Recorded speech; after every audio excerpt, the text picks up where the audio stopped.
مثلا شما هدف گذاری انجام میدین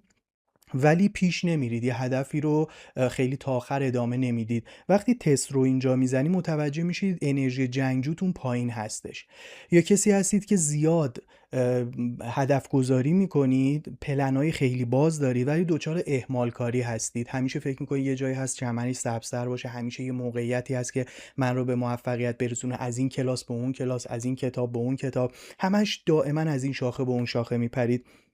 وقتی تست رو میزنی شاید متوجه بشید که انرژی جستجوگرتون خیلی پایین یا خیلی بالا هستش، یعنی فقط دوست داری جستجوگری بکنی، فقط میخوای یه چیزی رو شروع بکنی، یه نوکی بهش بزنی،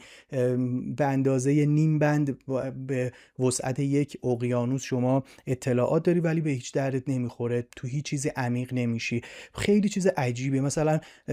انرژی 12مش درباره دلقک داره صحبت میکنه، میگه حالا که سفر زندگی رو میری انرژی 12مت هم شفا پیدا میکنه،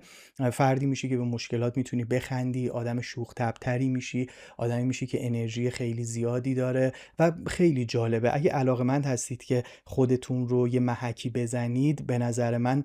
خیلی کتاب عجیب و غریب و فوق‌العاده‌ای